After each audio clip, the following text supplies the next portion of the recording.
Baly miarabantsika rehetra indray tratra izao fotoana famaranana ity famelabelaraka-hevitra ara-tsolotra masina izay niarahantsika tao anatin'ny herinandro izay. Lehibe tokoa ny loha hevitra izay nijerevantsika fa tsy mba matahotra izay mino. Ry ava-malala, amin'ity andro famaranana ity dia hijery isika ny amin'ny hoe inona ary ny atao amin'ny fitadiavana an' Jehovah fatratra. Inona no atao ka ahatonga antsika tsy hanatahotra na dia inona toe-javatra iseho eto amin'ity tany ity, na dia ho levina aza ny tany, na dia hikoro aza ny tendrombohitra, dia tsy hatahotra isika manoloana an'izany. Mialohan'izany indrindra andeha hanondrika alohantsika isika hivavaka. Andriamanitra tomponay isaorana ianao, satria tsapanay fa lehibe ny fitiavanao anay ka nomenao tombony indray izay hahalala ny teninao sy ny sitraponao. Koa mitenena Jehovah vavonina enonao izay ny anaran'i Kristy. Amen. Inona ary ny atao ao anatin'ny hoe fitadiavana fatratra an' Jehovah izany? Andeha hojerevantsika ireo torohevitra omen'ny Baiboly. Ao amin'ny Salamo 7:107-7:1. Raha mbola tsy nazava ratsy aza ny andro, dia nitaraina ny teninao no andrasako. Voalaza voalohany eto mbola tsy nazava ratsy ny andro. Zany hoe tokony fo maraina isika. Fo maraina be. Mbola tsy mazava ny andro dia efa mifo. Dia inona ny atao amin'ilay fifoazana maraina? Mbola manoro hevitra antsika ihany ny Baiboly ao amin'io toko sy andininy io, hozy izy hoe raha mbola tsy nazava ratsy aza ny andro, dia nitaraina ny teninao no andrasako. Nitaraina. Zany hoe nivavaka tamin'Andriamanitra. Manatanteraka fanompo-pivavahana zany, zay ny tiana ambara ao anatiny ao. Fa ao anatin'ity fitarainana amin'Andriamanitra ity, amin'ny hoe inona ny atao amin'ny fitarainana, dia hozy izy hoe ny teninao no andrasako. Tsy hoe fotoana zany hoe eo dia nivavaka natao be da be, ilaina ny mivavaka. Fa ny tena atao dia ny hoe miandry ny tenin'Andriamanitra, mandinika ny tenin'Andriamanitra ny tiana ambara ao anatin'izany. Ary ny antony mantsiny dia tsotra ihany, araka ny voalazan'ny Salamo 2:10, amrony fo madio Andriamanitra ary avao ziorina marina ny fanahiko ato anatiko. Ny tanjona zany dia mazava, ny hamoronan'Andriamanitra fo vaovao, fo madio ho anao. Fanavaozany zany, fanamboarany zany, dia ny hahatonga ny olona anankiray haninona? Hanana fo vaovao. Ary ho avaozin'Andriamanitra indray. Ny olona dia miezaka ny amin'ity atao hoe mifo ity fifoazana, fa tsy tonga ny fanavaozana mihitsy. Ka raha mitady fifoazana marina sy fanavaozana marina ho an'ny fiainanao ianao, ka ho tonga olom-baovao, dia ilaina ny hoe mifo vao maraina, mitaraina, ka mitady ny tenin'Andriamanitra mba ho amorona ny fo vaovao sy ho avaozin'Andriamanitra ny fiainanao. Ahoana ny hoe mihaino ny fiain'i Jehovah ao amin'ny teniny? Ao amin'ny Salamo 7:7-7:1 dia hozy hoe ny teninao no andrasako. Inona moa ny tena dikan'ilay hoe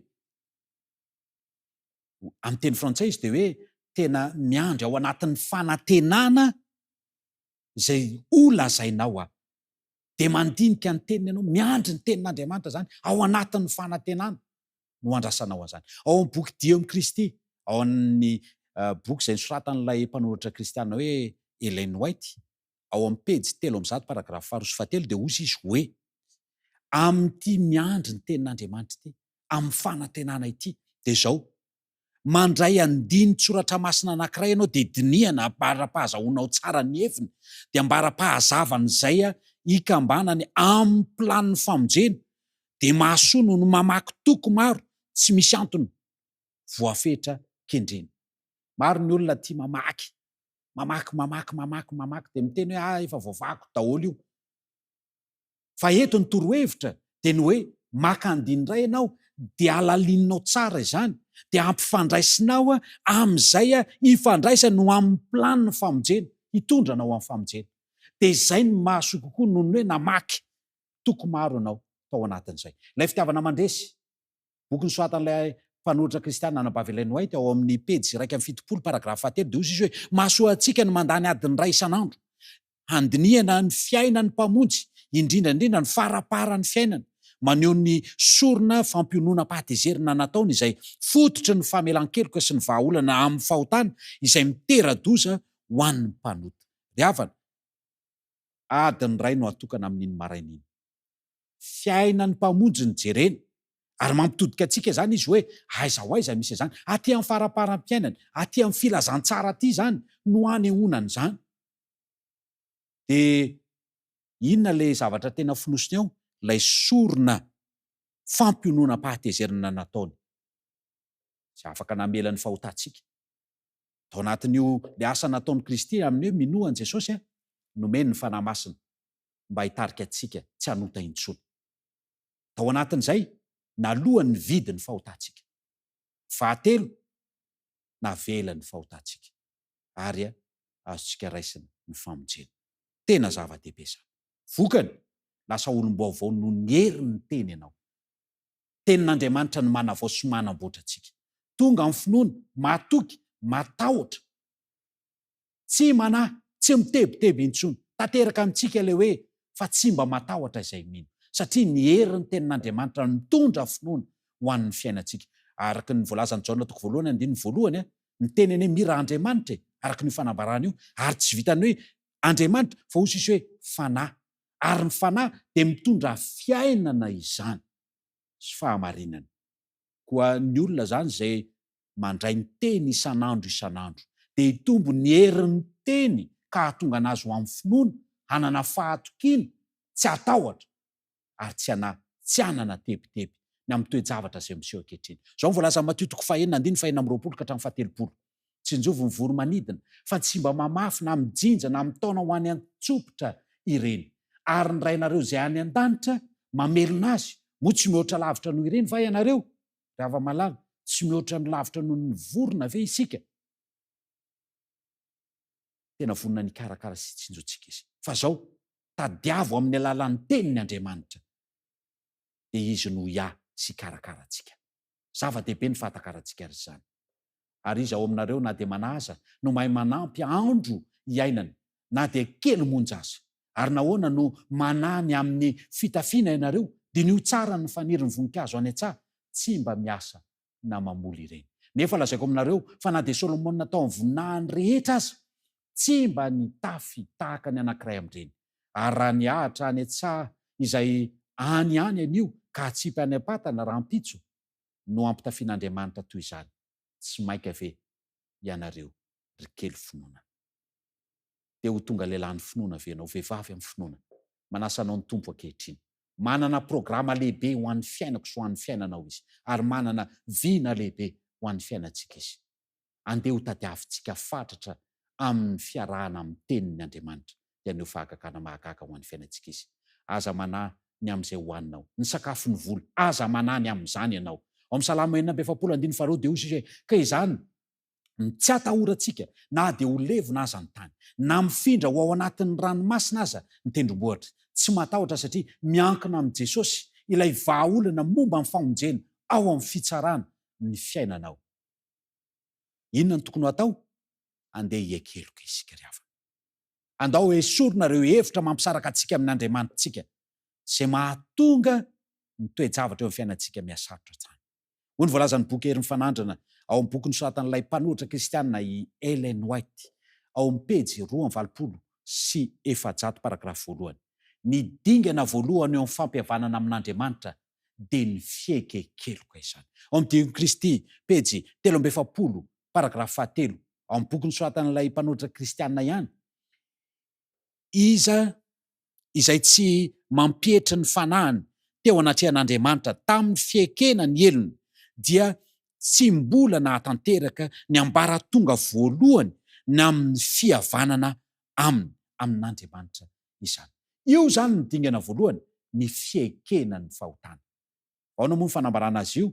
Ao amin'ny Dinin'i Kristy 9:20 paragrafy 2, ny fandriana rehetra ho amin'ny fahamarinana sy ny fahadiovana, ny fahatserovana rehetra fa diso de diso ny tena, dia fanehoana marina fa miasa ho am-potsika ny fanahiny. Fandriana, safidy, fikasana ho amin'ny fahamarinana. Io zany ny dingana ho amin'ny fikasana ho amin'ny fahamarinana voalohany. Ao amin'ny Dinin'i Kristy pejy 9:20 paragrafy 3 dia hoy izy hoe tonga ao amin'ny fanahiny sy ny fony ny fahalalana marina, ny fahatsoana. Tena zava-dehibe zany, fandriana rehetra. Dimy Kristiany pejy 7 paragrafy 5 de izy hoe ny fandriny rehetra ao am-pony izay voaetsika hiverina amin'Andriamanitra. Ao amin'ny boky herin'ny fanandrina pejy 3 paragrafy 7 de hoe ny herim-po sy ny fanapahan-kevitra tsy anota avy amin'ny Kristy, avy amin'ny fanahiny zany, dia homena ny olona ao anatin'izay. Ny bokin'ny Jeremia 1:30 dia hoy ny tenin'Andriamanitra manao hoe noho ny efa niverina tokoa dia vao nahalala fanenenana, ary rehefa nampahafantarina ny toetenako aho dia nitetratra menatra sady mangayay fa latsainy tsiny ny fahatandroko manenina tamin'ny lasa rehetra. Zany no asan'ny fanatanterahana, fiekena, fiandohan'ny fiovam-po sy ny fahaterahm-baovao izy io. Safidy sy fanapahan-kevitra ny tsy anota, izay ny atao hoe fiekena, fiekekeriko zany. Ao amin'ny Filipianina 2:1 dia hozy izy hoe fa Andriamanitra no miasa ao anatinareo na ny fikasana, lay volonté, na ny fanaovana hatanteraka ny sitrapony izany. Ny ray faharoa dia izao, ny fibebahana.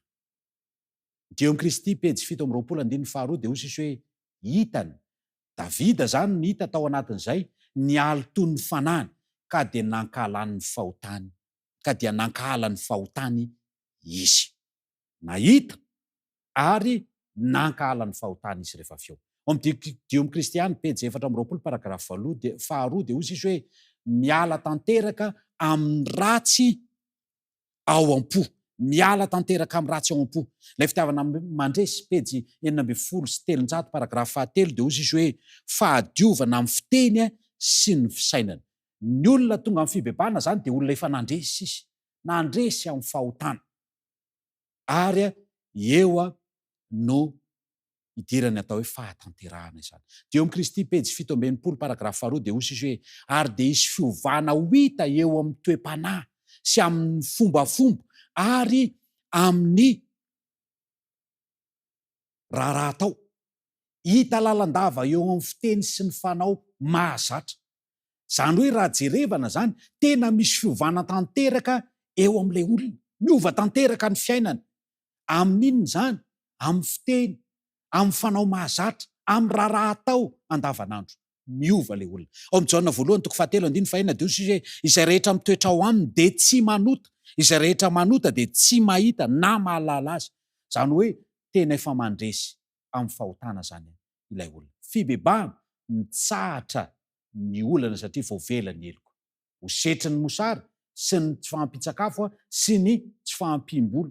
Rehefa voavela eloka zany ny olona anankiray dia afaka mahatsapa ny vokatra, zany hoe fiainana voavela eloka izany ny olona anankiray. Hita eo amin'ny raha ataony zany, hita eo amin'ny fiteniny zany, hita eo amin'ny fiainany mihitsiny zany. Zao ny voalazan'ny Joela 2:4 dia ho feno vary ny famolona, ary ohatra ny vata fanatazana ny divay sy ny diloilo, ary honera koa ho anareo ireo taona no hoan'ny valala, dia ny koraika sy ny sopanga ary ny kijeja izay miara-mila koa betsaka nalefako amely anareo, ary hihinana ianareo ka ho voky dia hidera ny anaran'i Jehovah Andriamanitrareo fa mahagaga ny fitondrany anareo ary tsy homenatra mandrakizay ny oloko. Ry havana, ny Ezekela 9:7-20 dia hozy izy ary ny fanahiko no ataoko ao anatinareo ka hahatonga anareo andeha araka ny lalako sy hitandrina ny fitsipiko ka hanaraka azy, ary onona any amin'ny tany izay homeko ny razanareo ianareo ka ho oloko ianareo ary izaho Andriamanitrareo, ary vonjeko ho afaka amin'ny fahalotonareo rehetra ianareo, ary antsoko sy ataoko vokatra ny vary ary tsy hanaterako mosary intsony ianareo, ary ataoko vokatra koa ny voankazo sy ny vokatry ny sa mba tsy ho voalatsa ny jentilisa amin'ny mosary intsony ianareo. Ry havana, mihoatra lavitra an'izany no nataon'ny tompo antsika. Omeny tompo voninahitra isika, hosolony fahavam-baraka izay mahazo antsika. Mihoatra lavitra noho ny hoe honeran'Andriamanitra ny zavatra rehetra very teo amintsika, dia homeny fiainana mandrakizay ianao. Zany ny tombony lehibe izay omen'Andriamanitra ho amintsika tsiraray avy. Ilayntsika zany ny fanandramana izany mba hiatrehana ny tafio-drivotry ny andro farany, mba tsy ho reraka tahaka n'izao tontolo zao isika. Da ho reraka ny fon'ny olona noho ny fahatahorany sy fiandrasana izay zavatra ho tonga ambony tany, fa ny herin'ny lanitra dia hozongosonina. Ilayntsika indrindra koa izany mba tsy hananantsika olana amin'ny fidirana any an-danitra ry hava-malala. Raha amin'izao fiainana izao ihany no anantenantsika ny Kristy, dia mahantra indrindra amin'ny olona rehetra isika tsiraray avy. Inona ary ny atao amin'ny fitadiavana an' Jehovah fatratra? Nefa naseho anao teo fa mila mifoma raina ianao, mila mandinika ny teniny ary mandray ny teniny ianao, dia ny tenin'Andriamanitra hanovanao olom-baovao. Ary rehefa tonga olom-baovao anao, tonga amin'ny fiekekeloka, tonga amin'ny fibebahana, dia honeran'Andriamanitra ny taona sy ilay fotoana izay niainanao tao anatin'ny mena. Ary indrindra dia homeny ianao ny lanitra izany. Zany ny fanantenana lehibe, ary zany ny tokony hifantohantsika. Zay mahatonga ny hoe tsy tokony hatahotra isika na inona toe-javatra iseho eto amin'ity tany ity, fa atoky an' Jesosy ilay mpamonjy ny tenanao ianao. Fandriko dia mba ho tonga amin'ny finoana ianao, ho tonga amin'ny famonjena isika tsiraray avy. Ny tompo ane hitahantsika tsiraray avy ary hitarika antsika ho amin'ny lalan'ny fahamarinana. Amen. Faranantsika izao fotoana izao mivavaka, isaoranay anao Andriamanitra satria tanteraka ny fitoriana ilay filazantsara dia ny famonjena amin'ny alalan'i Jesosy Kristy izay mitarika anay ho amin'ny fiainana mandrakizay. Aingenay Andriamanitra mba ho nandray izany fiainana izany ny mpiaino rehetra sy ny mpanaraka ny mpijery izao fandarana izao, ka tsisy na dia iray aza ho very. Izany ny fandrinay apetraka feno am-pelantanana no avinay rehetra. Tompony hita atsika rehetra. Amen.